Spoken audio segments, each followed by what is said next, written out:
የዋጁ አሉታዊ ጎኖች ችግሮች ምንላቸው ተግዳሮቶች ምንድናቸው ነው? እንግዲህ መጀመሪያ የዋጁ የመረጃ ከልካይነት ባህሪ መጉላቱ። አዋጁ ሲወጣ የመረጃ ነፃነት አዋጅ የአዋጁ ዓላማ ሰዎች በሀገሪቱ ህገ መንግስት በአህጉራዊና ዓለም አቀፋዊ የሰብአዊ መብቶች ድንጋጌዎችና ስምምነቶች የተረጋገጠላቸውን መረጃ የመጠየቅ የማግኘት የማስተላለፍ መብትና ነፃነት ተግባራዊ ማድረግ ብሎ በመንግስትና በግል የንግድ ድርጅቶች መከበራቸውን ማረጋገጥና ግልጽነትና ተጠያቂነት ያለው አሰራር እንዲሰፍን ማስቻል ሆኖ ሳለ ይሄ ነው ዋናው ዓላማው። ኢንተርሽ ዋናው ዓላማው የሆነ ሳለ ነገር ግን ይህን የሚያደናቅፍ መረጃ ክልከላ አንቀጾች በብዛት ተካተዋል። እነዚህ አንቀጾች ብዙ ናቸው። ብዙ ብቻ ማለት ነው። በጥሳቸው ማታልፍ መረቦች ሁሉ አሉበት እና በተርጓሚው አካል መዳፍ ውስጥ እንዲኖር አድርጎናል። እና ተርጓሚው አካል እጅ ውስጥ ነው የምንገባው እና ተርጓሚ ማለት መረጃ ሰጪው አካል እነዚህ ምክንያቶች እያመጣ እንዲከለክለን የሚያደርጉ መሰናክሎች ይበዙበታል። ለምሳሌ ከአንቀጽ 12 አንቀጽ 30 18 አንቀጾች 19 አንቀጾች አካባቢ በሙሉ ከልካዮች ናቸው።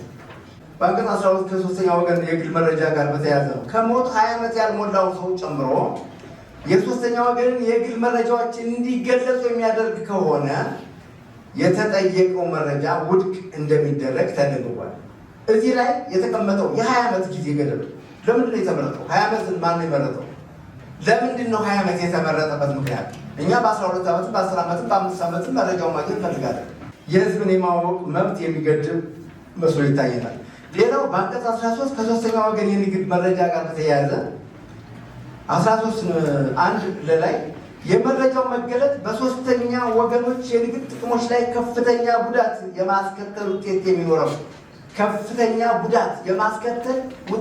የሚኖረው ከሆነ ነው የመረጃ ክልከላ እንደሚደረግ ሰነድ ተቀምጧል።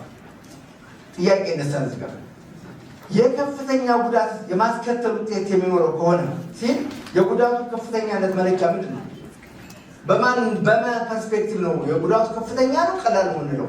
ስለዚህ መረጃ ሰጪው ጉዳቱ ከፍተኛ ነው ብለን ለማቆም ቀዳዳ ሰጥተነዋል ማለት ነው።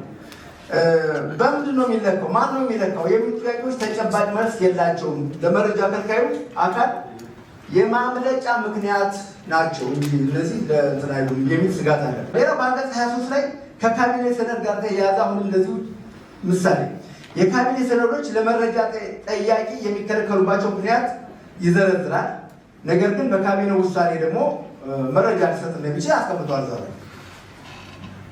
በዚህ ምክንያት አይሰጡም ይልና አዋጁ ወይም ረቂቅ አዋጁ ማለት ነው በካቢኔ ውሳኔ ካቢኔ ወስኖ እንደጋ ተሰብስቦ የሚኒስትሮች ምክር ቤት በምክትል ጠቅላይ ሚኒስትሩ ወይ ዋናው ጠቅላይ ሚኒስትር አማካይነት ተሰብስቦ ለአንተ መረጃ ሊሰጥ ተሰብስቦ መረጃ ይሰጣቸው ብሎ ሊወስን ነው። ይህን ማድረግ ይህ ድንጋጌ የተመለከተ ለመሆኑ ጥያቄ ይነሳል። ለመሆኑ ለአንድ መረጃ ጠያቂ ካቢኔ ተሰብስቦ ሊወስን የመቻል ጉዳይ እውን ሊሆን የሚችለውን ይህ ሀሳብ በእርግጥ እውን ይሆናል? አሁን አይደለም ሚዲያው ጠይቆ አንድ ተመራማሪ እንኳን እንደው ጠይቆ ይህን ነገር አይቆይ ሚኒስትሮች ምክር ቤት ተሰብስቦ ይወስንልሃል ሊባል ይችላል። ግን ይወስናል ይሰበሰባል እና ተጨባጭ አይደለም።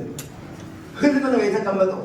ሌላ በአንቀጽ 53 ንዑስ አንቀጽ 1 ላይ የተቀመጠው መረጃ የማግኘት መብትን ለመጣስ በማሰብ ሆን ብሎ ሰነድ መረጃ ያጠፋ፣ በተንኮል የከለከለ፣ ያበላሸ፣ የደበቀ ይህ መሆኑን ደግሞ በፍርድ የተረጋገጠበት ይህንም ሆኖ በቅል ኮና አድርጎታል ብለን እኛ ገምተነው ሳይሆን ፍርድ ቤት ራሱ አረጋግጦበታል። ይህን ያረጋገጠ ጥፋት ስንት ነው የሚቀጣው? 20 ሺህ ብር ነው። እሱ የከለከለው መረጃ እኮ ምናልባት ሚሊየንስ ሊያወጣ የሚችል መረጃ ሊሆን ይችላል። ነገር ግን በ20 ሺህ ብር ነው ያደረገው። ስለዚህ 20 ሺህ ብር ፌር አይደለም፣ አይመልም። መረጃ ከልካዩን የሚቀጣና የሚያርም ያስተምር አይደለምና ይሄ ክብደት ሊሰጠው ይገባል የሚል ነገር አለ። እስከ 150 ሺህ ብር ነው እንዲያውም እኛ ሰጀስት ያደረግነው። ሚሊዮንስ እንዲያውም በኋላ ስንነጋገር ከአንዳንድ የስራ ባልደረቦችና ሌሎች ከላይ ሚሊየንስ ነው መሆን ያለበት። ምክንያቱም በጣም ውድ የሆኑ መረጃዎችን ከልክሎ እሱ በ20 ሺህ ብር ሊገላገል ነው። ደግሞ ሆን ብሎ ከልክሎ ፍርድ ቤትም ፈርዶበት። ስለዚህ ትንሽ በጣም ከፍ ይበል ነው ባጥቆ የረቂቅ አዋጁን በተመለከተ የሚሰጡ ኮንሰርኖችን በሙሉ በጥንቃቄ እናያለን ብዬ አስባለሁ። ሊካተቱ የሚገባቸውን ጉዳዮች ለቅመን እናካትታለን። ክልከላዎችን በተመለከተ ድንጋጌዎቹ ሰፍተው ሊሆኑ ይችላል። ነገር ግን የሰፉበት ምክንያት ሊከለከሉ የሚገባቸውን ጉዳዮች በግልጽ ለማመላከት ነው። አንዱ በጥናቱ የተለየው ችግር ክልከላዎች ጥቅል ናቸው። ጥቅል በመሆናቸው ምክንያት ላልተፈለገ ክልከላ በር ይከፍታሉ ተብሎ የተጠቆመ በመሆኑ ምክንያት በምን ጉዳዮች ነው ሊከለከል የሚችለው፣ ምን ጉዳዮች ሲያጋጥሙ ነው ሊከለከል የሚችለው የሚለውን በዝርዝር ለማስቀመጥ ሞክሯል። ስለሆነ ድንጋጌዎቹ የበዙት ሊከለከሉ የሚገባቸውን ጉዳዮች በተቻለ መጠን ግልጽ ለማድረግና ለአፈጻጸምን የተሻለ ለማድረግ ታስቦ ነው። አሁንም የሚሆን በተሻለ መንገድ ሊገለጽ የሚችል ከሆነ ስቲል ሩም አለ ብዬ አስባለሁ። የሰጣችኋቸው አስተያየቶች እንደየአግባብነታቸው ለማካተት ይሞከራል። ነገር ግን ሁሉም ይካተታሉ ማለት አይደለም። የመጨረሻው ረቂቅ ለሕዝብ ተወካዮች ምክር ቤት በቅርብ እንልካለን። ለረጅም ጊዜ ውይይት ተደርጎበታል። ከዚህ በላይ ማቆየት ኦልሞስት ቲንክ ለረጅም ጊዜ ውይይት ተደርጎባት ስለሆነ በአንድ ወር ጊዜ ውስጥ ለሕዝብ ተወካዮች ምክር ቤት ለመላክ እናስባለን። የተወካዮች ምክር ቤት የሚመለከተው ቋሚ ኮሚቴ የህዝብ ውይይት ሊጠራ ስለሚችል ትርጉም ያለው ተሳትፎ እንዲደረግ በእናንተ በኩል እስከሚጸድቅበት ጊዜ ሁሉ መካተት ያለባቸው ጉዳዮች እንዲካተቱ አሁን ያደረጋችሁትን አይነት ተሳትፎ ረቂቅ አዋጁ እስከሚጸድቅበት ጊዜ ሁሉ የበኩላችሁን ጫና እንድታደርጉና ሊፈጸም የሚችል ሊያሰራ የሚችል ዘመናዊ የመረጃ ህግ እንዲኖረን የበኩላችሁን አስተዋጽኦ እንድታደርጉ አሳስባለሁ። አመሰግናለሁ።